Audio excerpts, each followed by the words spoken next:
some extent not quite accurate because whenever you have certain groups of people that are silenced, at least publicly, then they tend to not have a challenge against their ways. So if you have a group of extremists and they're not allowed to speak and say what they're wanting to say to a public face, you're going to have some people who might actually take some legitimacy to what they say because they're not actively being heard to the point to where they can be debated on a regular basis. We've seen this quite a bit in America because we've had groups of people like during the civil rights movement who were sitting there being just as completely racist as they possibly can to African Americans. But since we were able to have the good people debate against them, we were able to break down their arguments peacefully. Does that conclude your rebuttal? I suppose. Say, because Milk is also your partner. No, I'm good. You have nothing to say. Okay, so we will move on then. We have like 2 minutes and 30 seconds. To the opposing side, free speech to some extent. You may begin. All right. So what exactly do we do right now? Is it this is not rebuttal? This is This is a rebuttal. So respond to anything that's been brought up so far by the opposing. All right. All right. Okay. So let's start. So you're saying that criticizing the government or like criticizing in general will allow change, will allow an advancement of the society. But the question is at which place do we have that? If you already have a government which is good, or like which is actually good for the people, or like an actual democratic government, if there is somebody who actually is against the government, in my opinion, in a way of destroying these good things the government brought, this person should be silenced simply because he would bring the basic needs, the health care, and in general the well-being of the general populace. He will endanger that if he is against the good government, the potentially good government. Also, just saying, what I would imagine under this good government is obviously a government by the people. So there still obviously would be criticism, but criticism which is actually opposed to this kind of democratic style of doing good for the people, like being against this kind of worker democracy. That would be that, in my opinion, would be bad for everyone else. So these people should be silenced in a way, or like at least they shouldn't be given a platform in the way of I mean, the other thing. Okay, I wanted to say something else, but I will say it in the next stage. I think you guys can continue. Okay, yielding your time. Elias, do you have anything to say?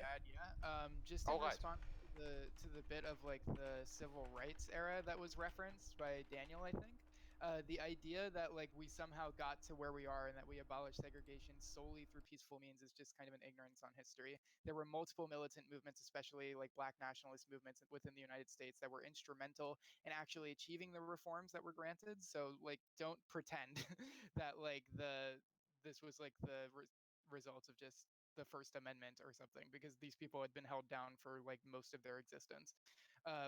Also, that also doesn't really like go against the point that I made in my opening statement, which was that the most charismatic voice is usually the one that wins. And we were lucky enough that Martin Luther King, who was a very charismatic voice, was in the right in this issue. But obviously, it could have gone the other way just as easily. Yeah, I yield the rest of my time. Okay. Yeah. Excellent.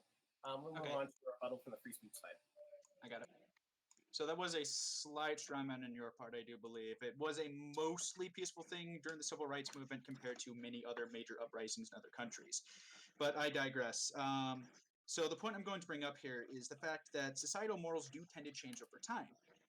And these are largely brought forward by people not being restricted with their ideas, at least they have in American history. For instance, back in the days of early America, once again with the racism example, it was perfectly well and moral to just be the most racist person imaginable. And if you did so much as say that black people were equal to white people, then you were seen as this crazy person.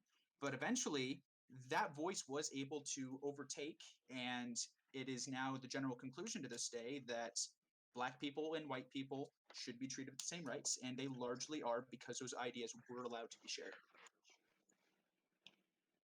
Okay. Your time. So, okay, hi there. So I have something to go off of that. So based off of the German and Eat the Rich, I want to like merge both of your points and say that to say what you're saying is like we the people be the majority by your democratic view. So when we say we the people as a majority, we can say back into the early 1900s where black people were considered just utter garbage that was meant to be free, and we can use that to say that because the majority said that black people do not deserve to have what white people have, that them having these peaceful protests could have been considered totally illegal and you're restricted um in restricted utopia, right? Because you would basically say that they should be silenced for the good of the people, direct quote from the German man, and that would totally enhance that there would be more discrimination onto these people, and these people not being allowed to protest, and letting these people not be allowed to say how they should be treated as human beings or what their government should be doing to protect them.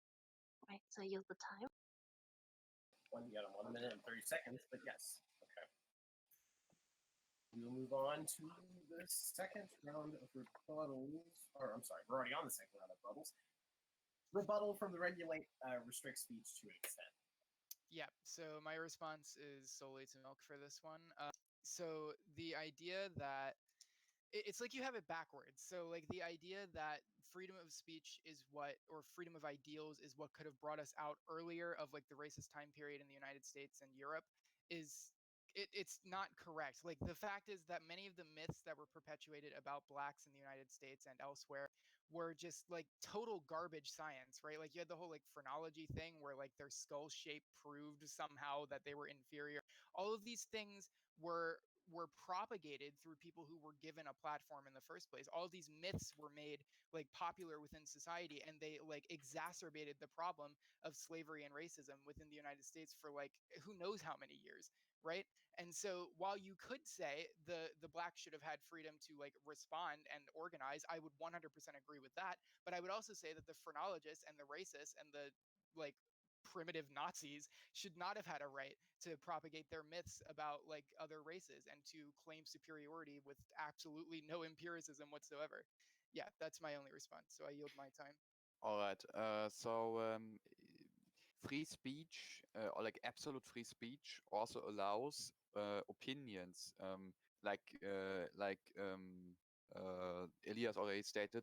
It allows opinions which are actually completely wrong, which are disproved by science, like for example the flat earthers, or like ethno-nationalists, like this kind of people who actually got debunked by science.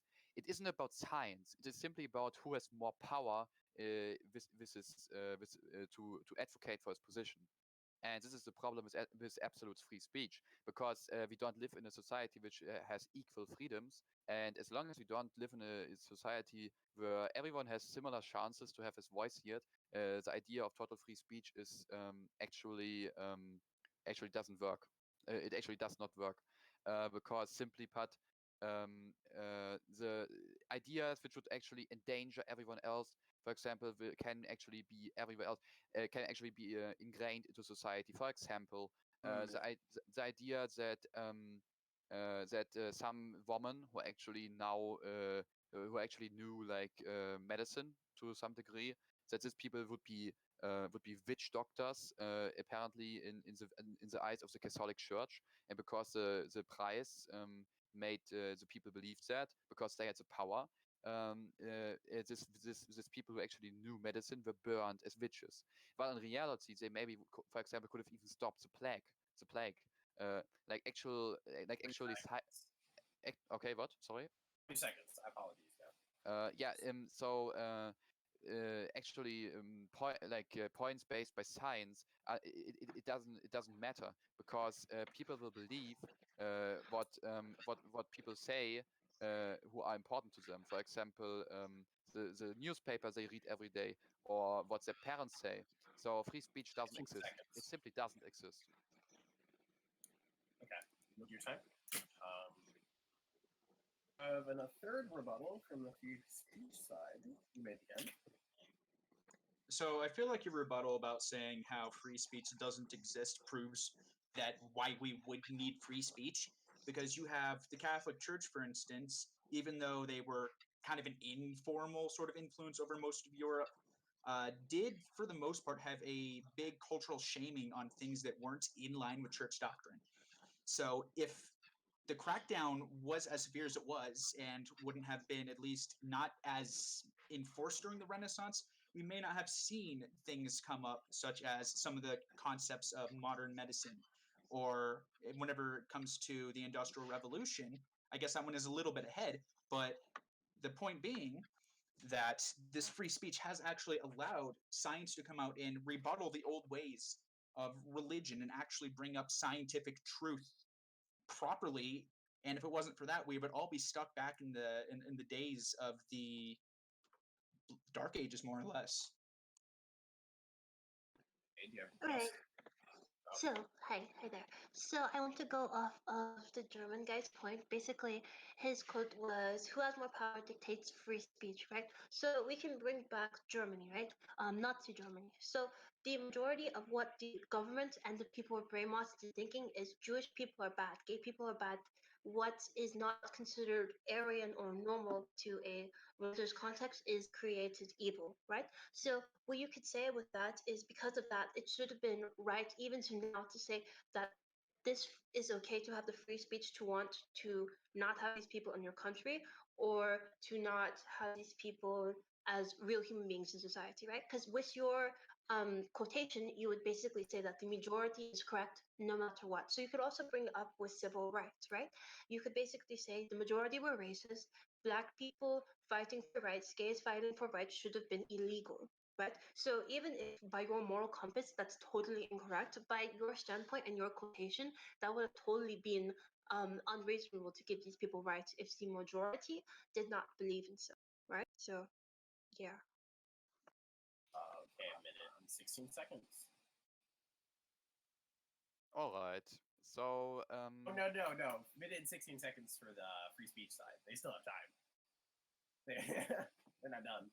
Oh, I I yield. mean, I've said what I was going to say. Okay. So we'll restart. all right. So what do I want to say? Right. Again, what you were saying that without free speech, there actually wouldn't have been an advancement of science. This is completely wrong. The thing is that there always are elites in any kind of system, any kind of society. This is the law of oligarchical distribution. How was it called again? I don't know how it's called in English. I know what it's called in German. Das eherne Gesetz der Oligarchisierung, the law of oligarchization, yes, which was actually found by Michels in 1923 in a study of the Social Democratic Party of Germany. I can actually find that. Yeah. So basically, what I'm trying to say is that, for example, the technical advancements were only made because the elites believed into these technical advancements. Before, the elites thought that this technical advancement would take away from their power, so they didn't support it, or maybe a different elite took over. So, in general, free speech, as long as this oligarchy is still in power, it doesn't exist because simply the oligarchy or like the elite has more power in the general discourse than anyone else, and can control the general discourse. If there would have been a more progressive elite, for example, look at Britain in the 1600s. There was the Glorious Revolution, where there actually was a different elite which was putting themselves into power, and this helped to actually further the republic. But before, there was an elite which was strictly which was actually royal, and they wouldn't have allowed it. So what I'm trying to say here now is it always depends on the elite, which is what is actually the general discourse. What's in the general discourse. Free speech doesn't exist again. That just proves my point again. Yeah, and I would add to someone brought up the Nazis. I think that like people should have had the power to criticize like the Hitler regime. The thing is, like, Hitler got there through a free marketplace of ideas, right? Like, kind of. So like there were multiple opportunities to critique Hitler from the Social Democratic Party, the Communist Party, the Center Party before the 1933 election, and they did. But Hitler, being the great orator that he was able, through demagoguery, which is exactly what I've been saying the entire time, and charisma, to completely just ignore much of the empiricism and kind of coast his way into power based solely on having the loudest voice and having the most momentum.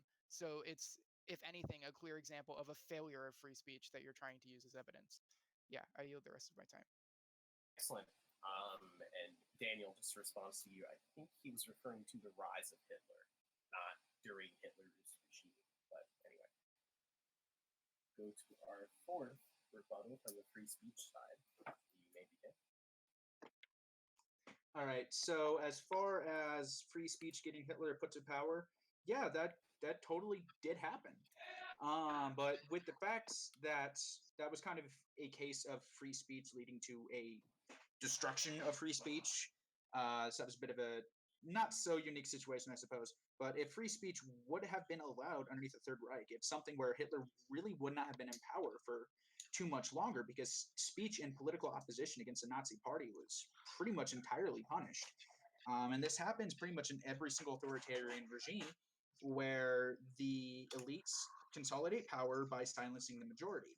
And I know that as far as modern societies, most countries at least have some sort of democratic structure in place, but there are still plenty of dictatorships or pseudo dictatorships, such as North Korea and China, that still do have these restrictions on speech to make sure that people just cannot criticize the government in any way, shape, or form without being thrown into literal death camps.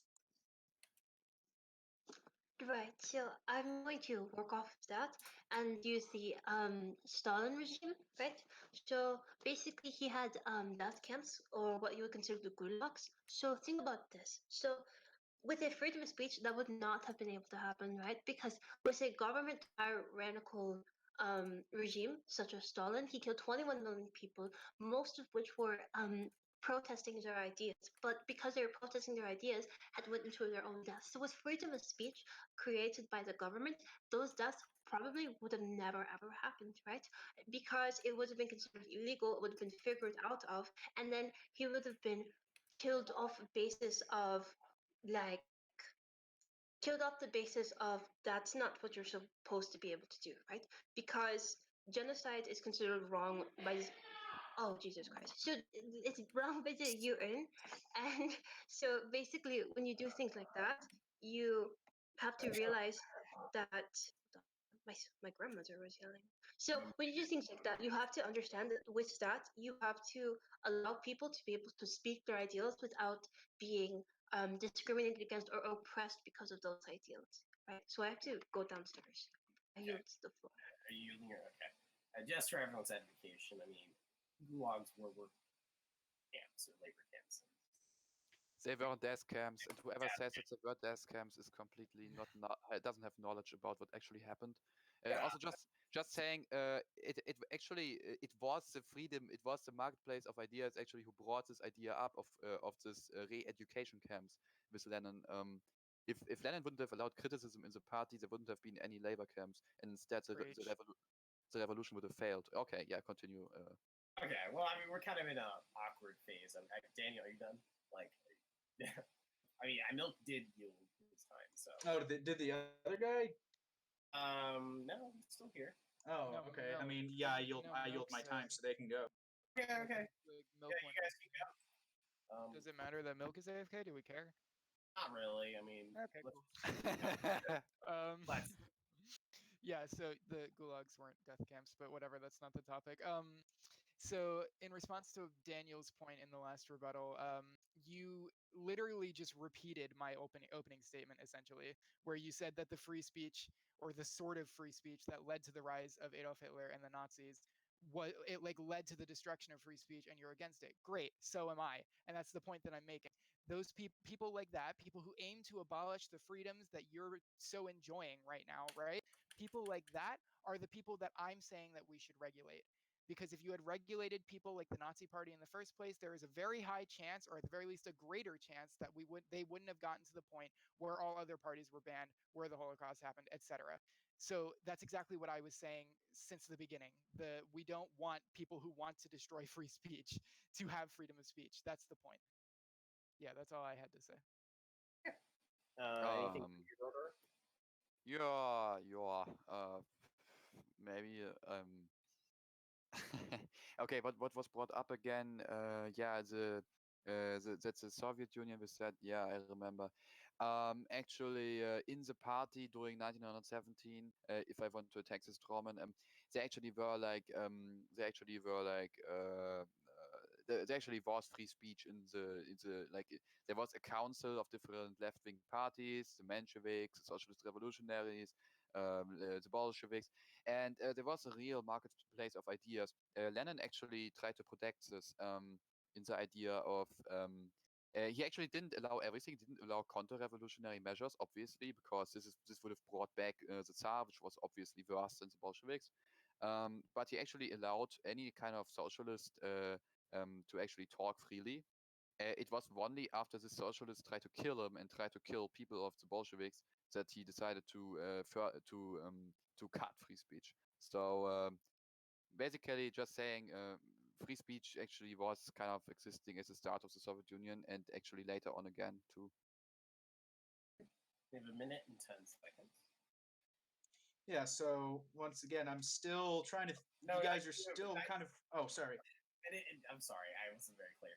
Minute Yeah, and 10 seconds. I yielded already, so I think we're good. Yield. Okay. You got to say that, guys. This is I did say parliamentary that. rules here. No, you said it, Elias, but Rotor Carl didn't. So I thought your contention was still going. Okay, so we're going to opposing side. You have 3 minutes and 30 seconds, and you may begin.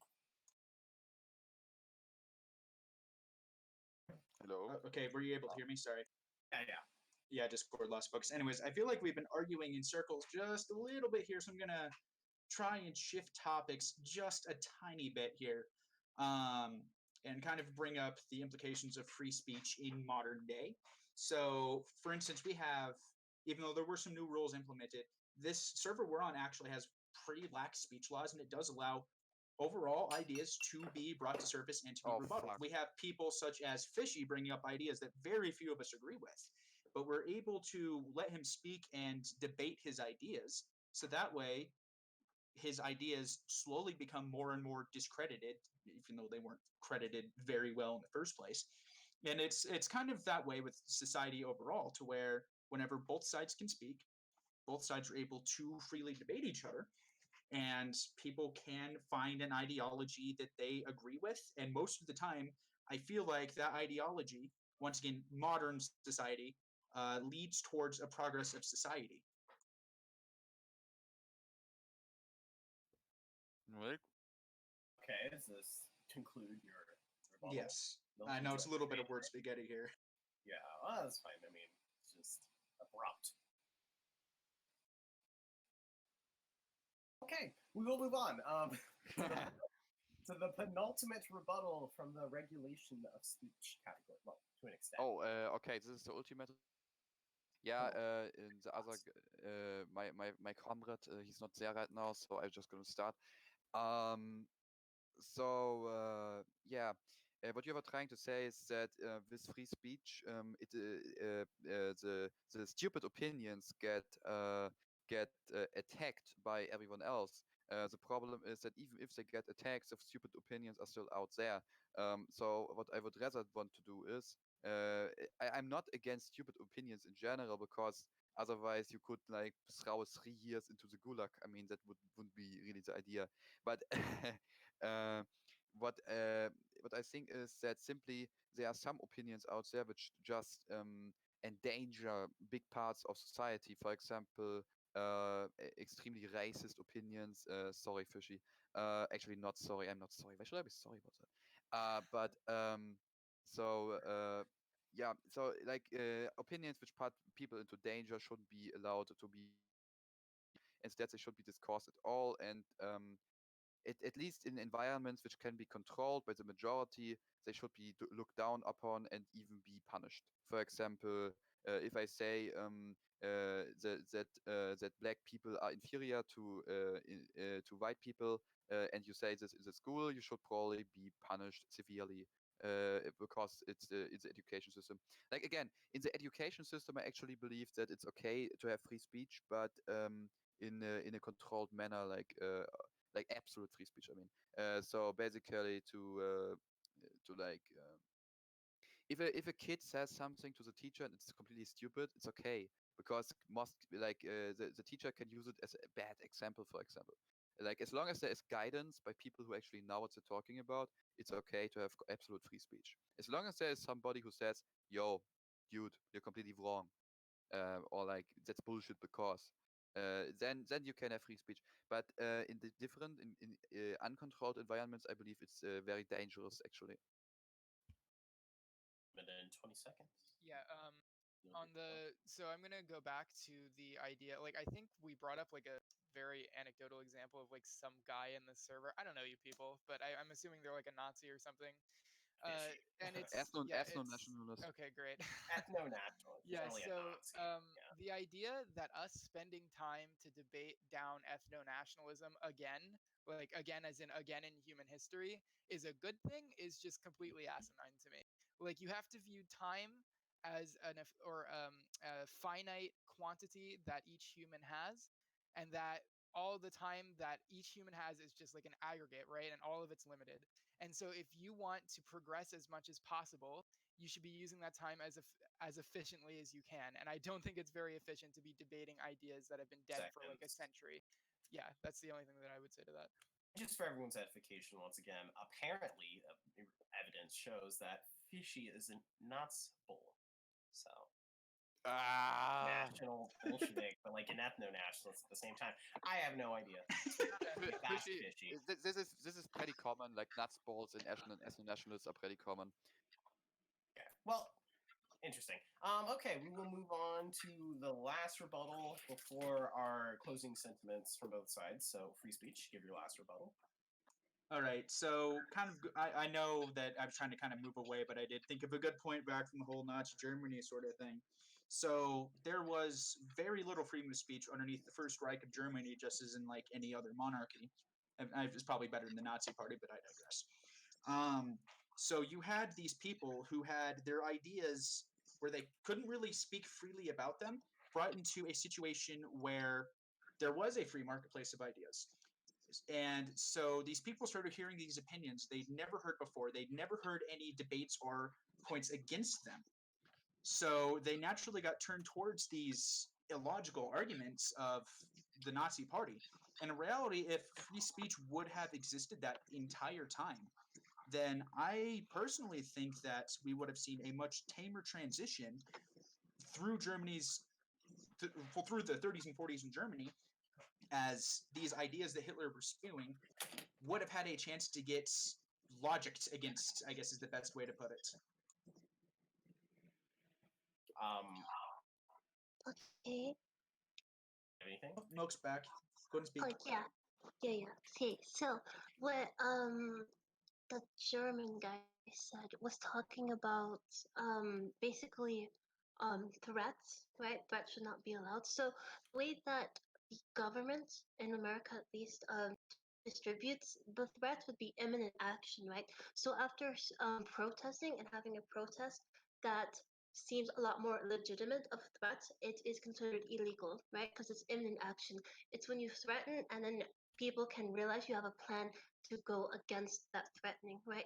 So an example would be Shank during the draft. His was not basically a threat to life, right? But it was still a threat to illegal actions, right? In which it was considered imminent action because he had the speech and then he had the plans to go along with the speech, right? So it basically shows that that's not allowed because that actually puts people in danger or goes against the law, right? So I yield. Okay. It's very interesting. A lot of people say right after they're finished. I don't know why. I do it sometimes too. Yeah. this quality commentary. Okay, let's move on. To our final rebuttal from the regulate speech side. So, Okay, we're rebutting now, yeah? so your last rebuttal, and then we're going to closing sentiments subsequent to this. Wasn't the Okay. last rebuttal last minute? No, I have it down as you've had 5 rebuttals thus far, unless I Okay. discount. Alright, Yeah. I'll just respond to. I feel like I've responded to this like exact quotation already to what Daniel said, that like if we had freedom of speech in the Third Reich, like somehow things would have been better. Like that's the point that I've been saying, dude. Like the point is that there was at least very open ideas being spread around beforehand, and the Nazis won. It wasn't like the right idea won. It wasn't like the idea with the most empirical facts and data behind it won. It was the guy who spoke well won. That's what happened, and 6 million people died.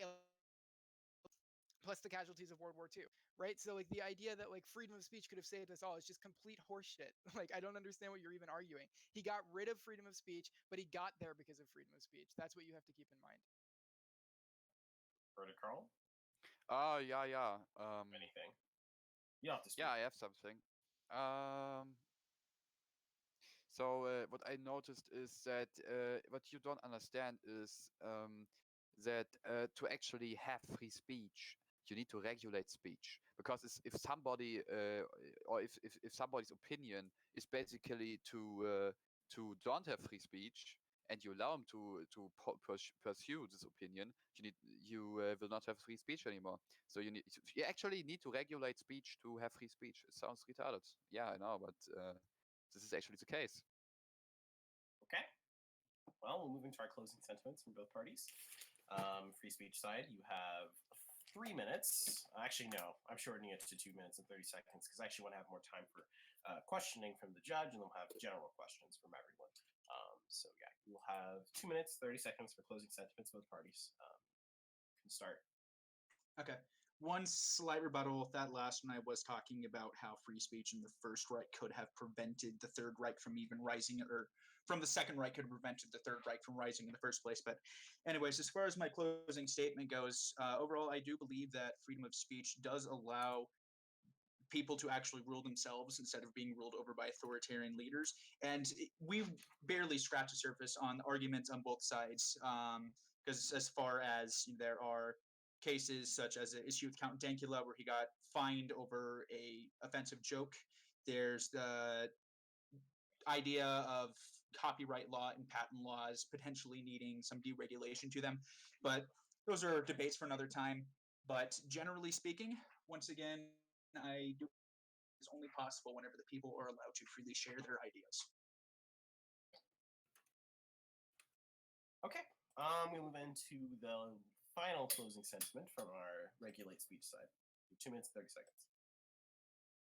Okay, so I feel like I'm really just going to be repeating a few things from the opening here to like kind of go over the overlying principle. So like you have to remember that in the beginning I mentioned the paradox of tolerance, which is the idea that if you tolerate intolerant people and the intolerant people get power, your tolerance goes away.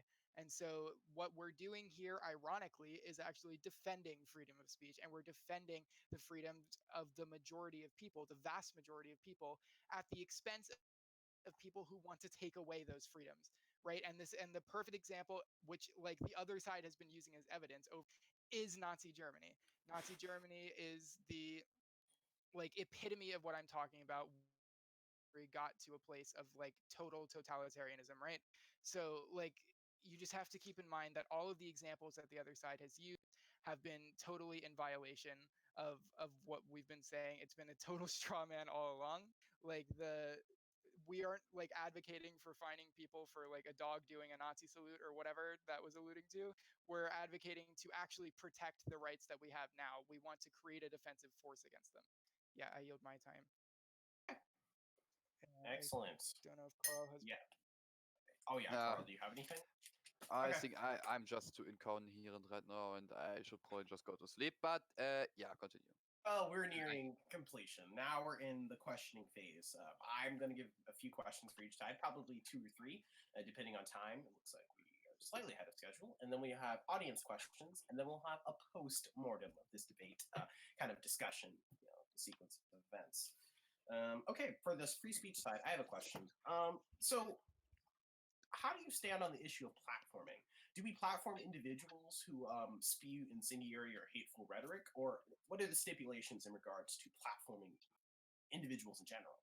Both of you can respond to this free speech. Free speech is only possible whenever everybody who wants to speak has a platform to do so. Okay, so you think... So, like, going off of that, everyone should be able to have the platform that they choose to have, right?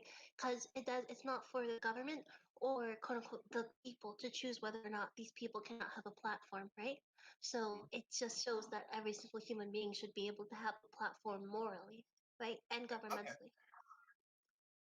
We should lend every single position the credence you think it deserves, supposed credence, and every position should be platformed, even the hateful ones. So one thing I'm not saying is like government distributed platforms or anything. It's if someone does find themselves on a platform, it's not the government's responsibility to move them away from it. Okay. So any individual can platform themselves and no one can be deplatformed. Okay. Yes. I will ask a question of the regulate speech side. So how would you deal with the issue of particular protests from individuals who don't appreciate the stipulations placed on free speech? Because, I mean, people, when they feel their rights are being infringed, may perceive this as some sort of call to action. So what would be the procedural implementation of your ideal? It depends. It depends on the protest. Okay, well, it depends on this is an open question. Yeah, like if you're talking about like a bunch of fascists like getting together to try to like mount some kind of counter movement or something like that, then obviously I would want to shut them down. But if you're talking about like it really just depends on like the militancy of the movement, the end goal objectives of the movement, etc. I don't know. I can't really give I can provide more clarity. Yeah, no, it's fine. I mean, just clarity on that front. I guess I meant more like just opposition in general, like dissidents, not necessarily violent. Can be, there's more extraneous parts of that may have violent strains. But okay, we will go into a question for the free speech side. How would you go about dealing with the issue of misinformation? Because if we allow anyone to be platformed, predicated in your past answer, how would you prevent the populace at large from being misinformed and demagoguery occurring as a tenet of like a democratic system? Because if you trick the populace and swindle them, they will be convinced and partial to your interest, most likely. Well, it would be Well, it'd be for this populace to go research themselves whether they believe that this is true or not, right? It shouldn't be just... Yeah, we're assuming the populace is very uninformed and susceptible to ignorance, right? As it is in general, I would say. Yeah, so I don't know if this because of the susceptibility of these people to believe in their governments, right? And no other source, that would be a person's own fault because they have the freedom of speech and the freedom of research to go do these things and to go research to figure out if this is smart or if this is not smart or if this is something right or wrong, right? Because without freedom of speech, they would only believe this government and nobody else. Okay, quick follow-up. I'm going to just kind of not respond to this directly, but yeah, a little pushback on it. How would you respond to Montesquieu's like spirit of law saying there's different elements of governing praxis? You need, and you also need here. What would be the state's role in this instance if there were to be a society that was free speech absolutist and that would allow just dialogue of any kind to be spoken? Like, how would there be productive or fruitful discourse, or would there be any at all? Like, how would you ensure this to be a possibility? So the free market of ideas kind of goes along with a literal free market for the most part. I do more or less disagree with what you were saying there about Montesquieu. And even though having an authoritative figure might be useful to some extent, people are more than capable of governing themselves. And like, bring up kind of what Melk was saying about how I totally lost my train of thought here. I'm so sorry. Go ahead, gather them. Yeah, I gave you a few seconds.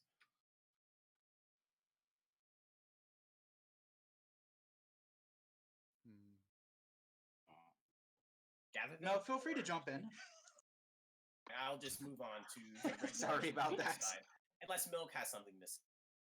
I don't want to cut you off. No, I there. don't. Actually, I'll ask you this final question, and then I'll move on to the regulation speech side. So, kind of acting as a buttress to the point I delineated earlier, allowing free speech absolutist tenets to be instilled within society, and anyone can basically be platformed. How would you go about ensuring that individuals who are undesirable to the overall goal of the society would gain power? Like, what are the checks and balances in this case? Like, as Montesquieu said, in the spirit of the laws, you said you disagreed with this governing practice. How would you disagree with the checks and balances that exist on a free forum of ideas? You're talking to me, right? Yeah, I'm talking to you guys. Free speech, and this is the final question for you guys. We don't, for the most part, just try and prevent government overthrows as well as possible by keeping the populace happy. And if some people with unpopular opinions get elected into power, just the overall morals of society will hopefully prevent them from getting any further through debate and discourse. Oh, you have no formulated response for potential demagoguery, some sort of autocracy forming. Okay. Well, I mean, you could honestly say it wouldn't happen. Well, not the point that they wouldn't get elected, but the part of them being a dictatorship and a tyrant to the people with their unpopular opinions that can be considered threatening to a group of people. That just isn't allowed with a lot of the progressive governments that we have, right? Because them hurting these people or oppressing these people just would not work with checks and balances, and there would be protests no matter anything. They cannot take away rights with the checks and balances that we have in the system that revokes them from doing so. I was just saying in general, with a demagogue. So it's okay to platform these people, but they also have to understand with their platform, they can easily be criticized throughout their 4 years or 8 years, and to the point of them not getting reelected or even put into office ever again. Okay. I was just particularly alluding to like a demagogue who gains power within a liberal democracy. This can still occur, as seen within Weimar Republic or in many instances in fascist Italy. I mean, yeah, so like a constitutional republic or constitutional monarchy being susceptible to this. A liberal polity in an instance. So, okay. That's all the questions I have for you guys. I can go to the regulate speech side. So you've already laid out in what form you're going to implement the regulation of speech to ensure that the ideas that are desirable to society's goal will be productive. How would you differentiate between the different voices on of people you would deem undesirable within your system? So, like, what would be the stipulations attached to each person being able to express their ideals? To what extent? Should I answer that or should you, Carl? Huh? What was the question? Okay, I'll answer. Okay, Elias just answered. Yeah. I mean, it's hard for me to give like an objective answer that's like independent from my other ideals on this because I am like a communist. So like, sorry, but you're gonna get some. Okay. But like, I mean, it's fine. It's just like what system? Yeah, I believe in a one-party state, and a one-party state would have tenets of ideas that have been like essentially agreed upon through popular like revolutionary, and those ideals would be upheld by the prevailing power, right? So like people who go outside of those tenets are the people that like would essentially be shut down. Okay, so for online content, as a follow-up, would this be regulated analogous to the public domain? Almost the same, exactly, I should say, identical. To the public domain? What do you mean? Like, would you treat online as a public domain, in which, as a utility, basically, in which people can express their the internet is a commodity of production. People build websites. You know, there are workers producing websites. So I don't actually. Yeah, they are a public domain, but they still should be controlled by the worker state. Okay, so you would say the stipulations attached with the limitations on speech in society as a whole would also apply to the internet as well. Well, yes, because there are no public. They're actually like literally. Where is there a real public room? Like there. Well, I mean, okay, if you're home or like something like that. Question before we open this up for the audience. What is your stance on censorship, I should say? Like, to what extent would you utilize it or employ it for the good of society as a whole? What would be your justification for doing so? If it was just counterproductive to your interest, or yeah? That's a question to us, right? Mm-hmm. Yes, that is a question to you. Last Yeah, question. well, you can't very well regulate free speech without censorship. So, I mean, do you have like a specific program in mind, or just like the general Oh, concept? that's why I left it open for you guys to kind of come in. If you guys want to like, I yeah. actually have an answer to that. Okay, go ahead. For example, a good idea is to generally not censor people, but instead to have the people themselves censor the rest. So this was basically the idea of the Cultural Revolution, to have confident ideologue. Oh, for fuck's sake. Theological. Ideologues, like people who are Oh, ideologically secure. Ideologues? Yes, to have ideologues. Oh, I'm yeah, and to have this kind of people, to have this kind of people criticize everyone who is like going away from the tenets of the what is allowed. So like basically there is no actual censorship from the state. Instead, the people themselves take it into their own hands to censor everyone else around them. To criticize, and this is basically the idea which Daniel already stated, that the people criticize, but the thing is they don't criticize normally as long as there is not a tenet of ideas which is already which wasn't agreed on before. I mean, obviously, in the revolution is not something where people agree on, but I mean, after the revolution, some people agree on it, and the rest will have to follow. Okay, and then this is like the rapid round. You have 60 seconds to respond to this last question. So I'm going to read out a statement from my own readings I've done beforehand. Lee Bollinger, which is, I mean, he's one of the proponents of like Lockean theory. He would say free speech principle involves a special act of carving out one area of social interaction for extraordinary self-restraint, the purpose of which is to develop and demonstrate a social capacity to control feelings evoked by a host of social encounters. So basically, Bollinger here is arguing that tolerance is a desirable value, if not essential, in a free speech society. How would you respond to the ideal that tolerance should be? This kind of gets to your idea, Elias, because you brought it up already. I was going to bring up the paradox of tolerance. How would you respond to this situation? I kind of already know how you're going to respond, Elias, because you already brought it up. Yeah, I'm interested in what is possible. You say? It's just impossible to platform everyone while preserving the idea of freedom of speech. Like, it just can't really happen. Yeah, I don't know. I mean, I congratulate you for bringing that up, Elias. It's almost like you had clairvoyance, because I was going to bring up the paradox of tolerance. But it's because it's rigged. Daniel. We rigged it. So, Daniel, what's your response to the tolerance paradox of tolerance? To be fair, I don't really know a whole lot about it, but like I was saying, it isn't that everybody is guaranteed a right to a platform. It's just that if someone finds a platform to speak on, they should not be forbidden from using. Okay, so but this virtually grants them free reign, right? Like there's no restrictions like getting a platform. So you would say the paradox of tolerance, like you have no formulated response for that really, and I can explain what it is. Right? If you could. Paradox of tolerance, that was from that quote that was described there. If a society is basically tolerant without any limit or stipulations to the intolerant, eventually the tolerant will be superseded by the intolerant, because the tolerance will be destroyed as a conception in society.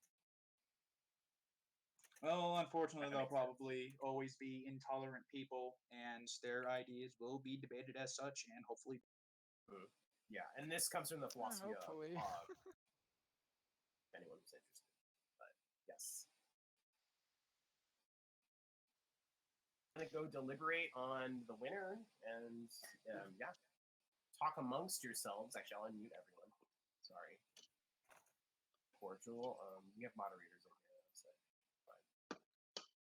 Everyone speak. Questions, right? You did very well, Elias. Thank you, my love. I'm gonna go. Yeah, deliberate. I mean, I believe you guys did pretty well. I had a few moments there. a few moments of my brain just deciding to skip a beat. Well, I had Yeah, the my same mom moment. scared me. Basically, I the wasn't whole expecting the whole to debate was for me actually. My excuse is it's been a long day. Okay, don't judge me.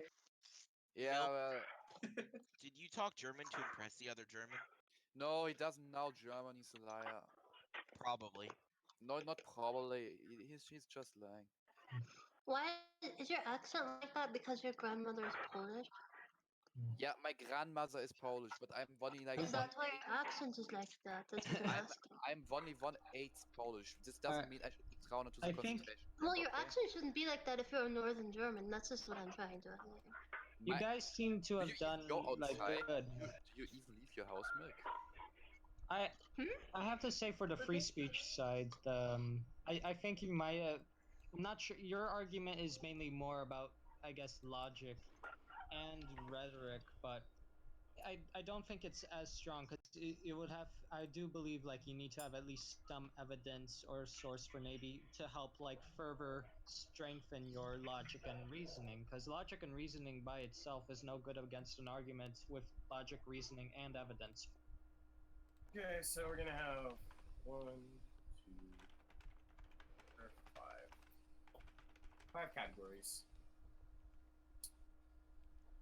We have free and speech. So in the first category of articulation, how do you think free speech scored? I personally think for articulation they scored maybe a 3.5 or 4. What do you think, Miss Poole? And yes, you are the judge. Hey, yeah, but okay, fine. That's fair. I mean, that's fair. I was thinking 3.4. I'm sorry, not 3.4, 3.5. I can't hear him. Yeah, no, he's texting me in chat. He can't actually speak. What channel? No, he's texting me in DMs. Oh, you're making it hard.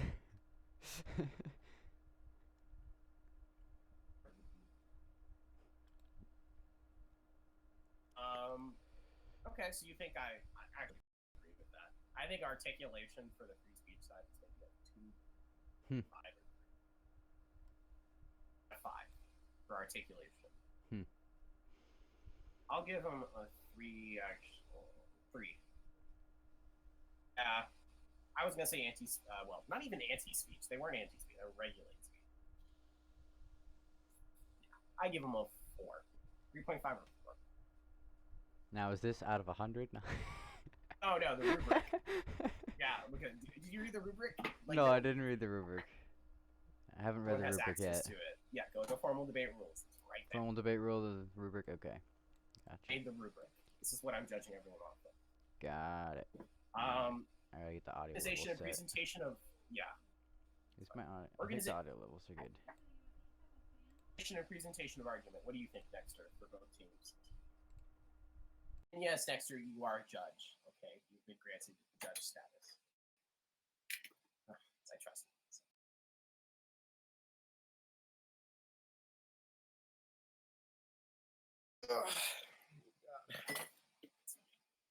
And then, I mean, utilization of sources, I'm just going to strike that. Well, yeah, because no one used sources. I mean, this wasn't really a source like oriented debate. So I'm just going to strike category 5. How to be counted. Yeah, no one really used sources. Yeah. There was only 2 sources, and one of them was Wikipedia. Okay, maybe I'll keep that category, but like I'm not going to count it. I'm probably just Oh. phase through it. Oh, hold on. Both the sources were from the pro-regulation side.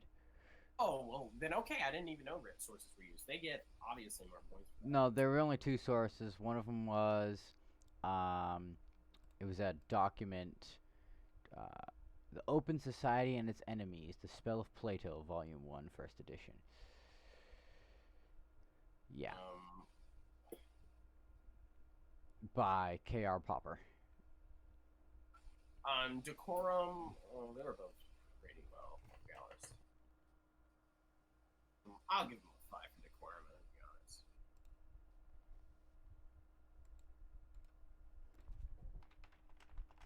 for both sides. Okay. Yeah, it was pretty on point. Like, there was no issue. For what would you say for presentation of argument, Dexter?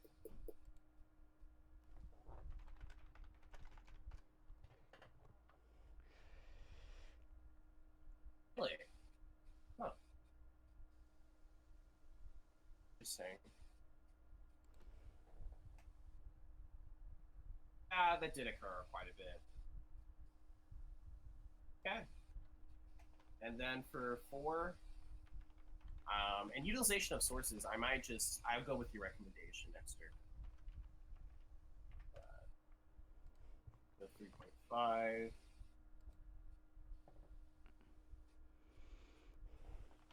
Wasn't able to like adequately like respond when they were like the same points would be brought up.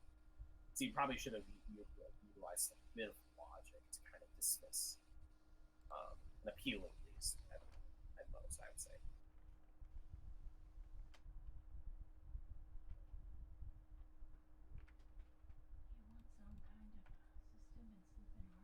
I'll give him a 3.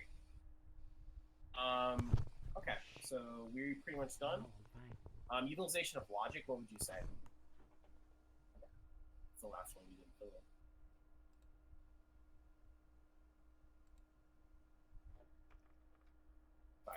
Okay. Well, nicer. I'm gonna just put a 2 there. 0.5. And then like a 3. Okay. Tallying up the scores. 1 though. So. What did you think of that, Daniel?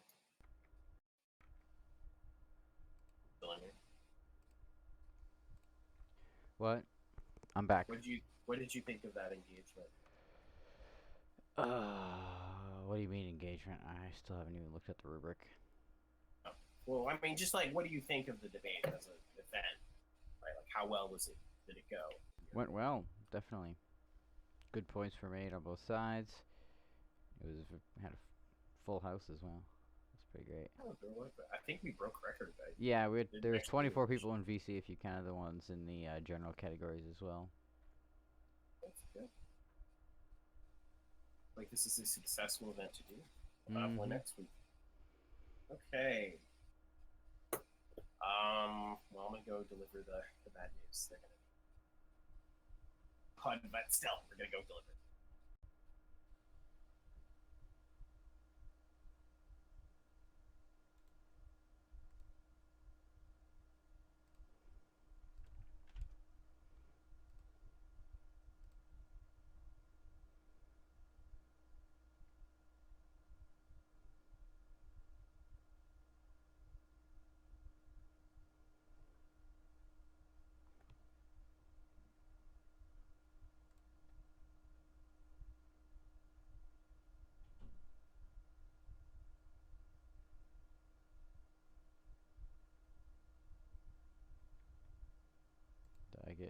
Let's go. Oh, it's fine. Whatever. Banning you from talking politics. Yes, please ban me. Oh. That's embarrassing. Daniel, why did you come in there? What? Daniel, the stream was still on. Everyone saw how we judged. Well, so what's the problem with that? Transparency, my good sir. Look, we're gonna see. Yes, transparency. Yes. Aaron, we're gonna see it anyway. We're gonna see it anyway afterwards. I mean, we have the YouTube channel. Transparency, my dear. Oh, that was the fuck up. Daniel's an independent journalist, Aaron. Yeah, I'm the independent journalist. I'm the leak in the White House. Yep.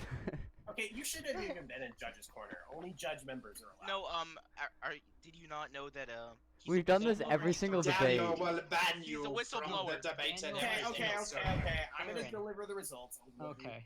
Daniel had to record the judges. I had to record the audience. Okay, articulation that went. for the free speech side. I gave you a 3. Because there were a few instances, and they were minor, albeit, of kind of repeating the same type of talking points and not really addressing the substance. I'm aware I speak as spaghetti. Yes, so there was a lot of ad-libbing. You could tell. I mean, I did appreciate your excellent opening statement, so that's why I gave you like a set. The opening statement's like the one part I actually wrote. That was very very good. I was prepared, and yeah, and as according to plan, I assume. Speech, I gave you a 4 for articulation because you actually had new relevant points to bring up. I actually appreciated you bringing in the paradox of tolerance because I was going to bring that up later. So you kind of like it's there for some reason. I give you a 4 for that. So pretty good. Okay, organization and presentation of arguments. I gave a 2. It was because it wasn't exactly coordinated in approach and response because Daniel would kind of address 1 or 2 things, but then repeat the same, points, and then Milk would just act as a buttress to that, reiterating the already. Well, I mean, it's to Milk. I mean, but for the 2, I actually am going to award a 5 because yes, you guys were able to bring up some very strong contentions that stood their ground, and they was very well organized in the manner in which you presented it. So, presentation of assertions and excellent utilization of coherent argumentation. On to category 3, decorum. Both teams did fairly well. There was minor instances of, I guess, not really personal attacks, but kind of demeaning position. This occurred on both sides, so I'll give you like a 4 and a 4 for free speech and regular speech. You guys got the 6 score for that.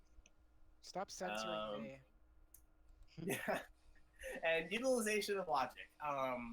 Yes, for it was incoherent in some parts, and there weren't major instances of fallacious reasoning. But there was very, very little nuance to the warrants you presented. So your chain of reasoning and how you actually deduct and induct certain aspects of your argument, it just wasn't. And I took notes of this, and I'm not going to go over each one, but yeah, gave the opposition 5 for regulate speech because they were able to adequately respond to already repeated points brought up by the contention on the other side, and you were able to bring up relevant topical matter that reaffirmed your argument. And then finally, utilization of sources. I gave a 3.5 for free speech because they had 1 or 2 links that were relevant to their contention. They substantiated many of their facts, and they're the veracity of those claims were. And for regulate speech, I gave you a 4 on utilization of sources, only because you brought up that extra nugget that I was going to mention. The tolerance of paradox, or the paradox of tolerance. Let's get that around. And the final tally, 15.5 out of 25 for free speech. Not bad. You got a 22 out of 25. It's done. All right. Wait, so who won? Yes. Can I Amazing. petition to give to make sure to give Daniel 2 debate winners and give Milk none for carrying the debate? Like I said, I mean, I was saying this during the judges' corner. Milk did a lot better than I thought he was going to. Milk actually performed way better than I thought. Yeah. I think this is a victory within itself, guys. We need to laud Milk for this. Come on, guys. It's Milk's first debate. I mean, I didn't listen to the words. I just listened to the accent. Alright, I'm gonna end yeah, the Milk. recording Milk. now. What was that, Milk? What was that accent? Oh, that's my Alright, actual recording. voice. Then why don't you Okay. use your actual voice? Because I don't want to. It's hard for Alright. people to I'm ending understand me when I recording. use it to begin with. Okay. Well, I feel like you guys should know. Go ahead. No, I was just gonna say I'm gonna post a debate or kind of post-mortem survey. See how well. It is kind of post-mortem a little bit, but yeah, I'm gonna post a survey in the main chat for everyone to do. Like a few Aaron, questions about how well everything goes. Yes. aren't we supposed to do that thingy? That thing. Oh, the debate smackdown. Our program is not over yet, Milk. I will smack you down later. You can't smack me down on that, bro. But I can. Oh, Milk. So one thing I want to Milk bring is up an is Milk and I had a Google Docs where we were putting down all of our points, and about halfway through, whenever Milk started her accent, I put in big red letters in the biggest text I could possibly put, bolded, Milk, stop memeing your voice. Everyone do that survey. Look in audience commentary. Everyone do this survey, please. As many people as possible. All right, I'm gonna debates. email Daniel the stuff. So Yes. We want to make sure we improve formal debates. So be candid, be thorough, and be succinct with your answers. Aaron, just don't sign me up for any weird porn shit, okay, Aaron? I don't do that. Okay. Not publicly, he doesn't. It's completely anonymous, guys. You do not have to put your name, guys. Yeah. Next I'll start doing that. I'm gonna post the winners of each debate and their point tally. I need to start doing that. I have it on paper. It's just not in. Oh, bless you. So yeah.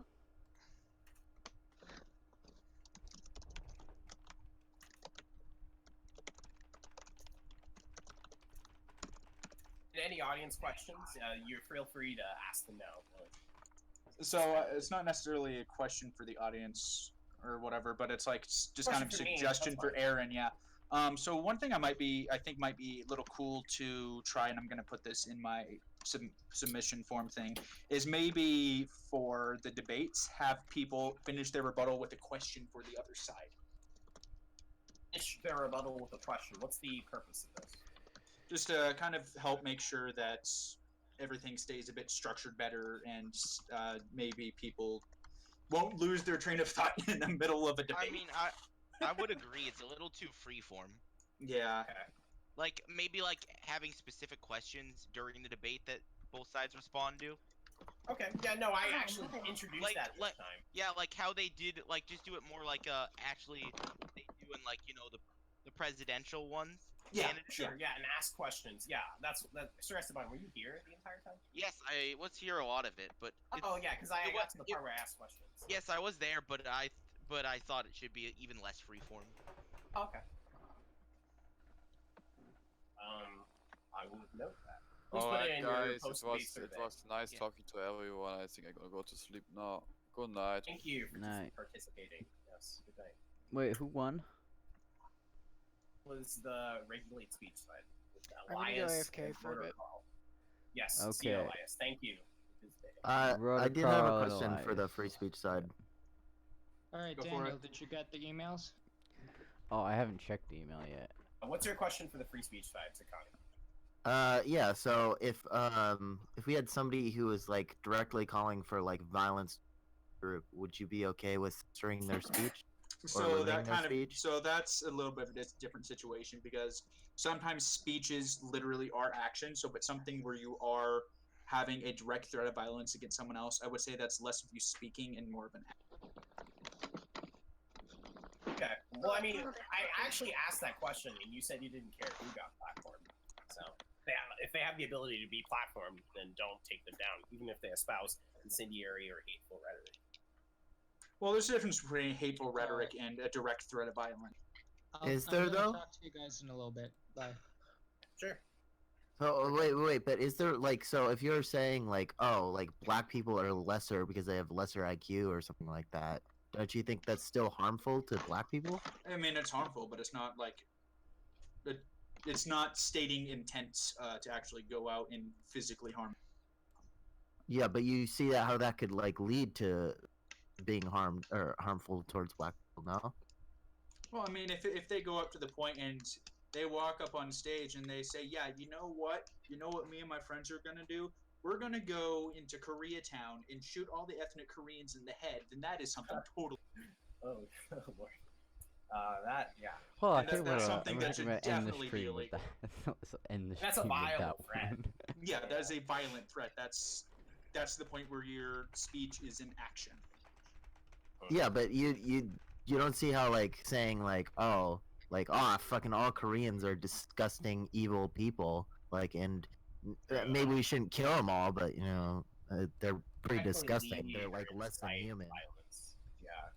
I think that the issue is like if it indirectly incites violence through like If it's like an indirect incitement of violence, I do not believe that should be that. okay, so like you're okay with dog whistling from like politicians.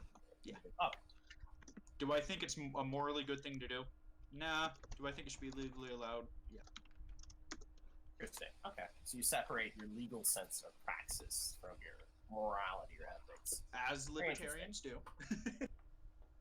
That's always the case, right? Many of the natural rights libertarians I've encountered, they kind of predicate their worldview upon the ideals of natural rights libertarianism. You're kind of rarity when it comes to that particular. Well, I've got grilled cheesecake, or not cheesecake, grilled shortcake to go partake in. I will be back Go on ahead. shortly. Yeah, you're fine. I have Okay, to and if you guys, oh, go ahead. Sorry. No, I just said I'm back. Hello. Oh, welcome. Well, I was just gonna say, if you guys want to stay for some entertainment and popcorn moment, we are having our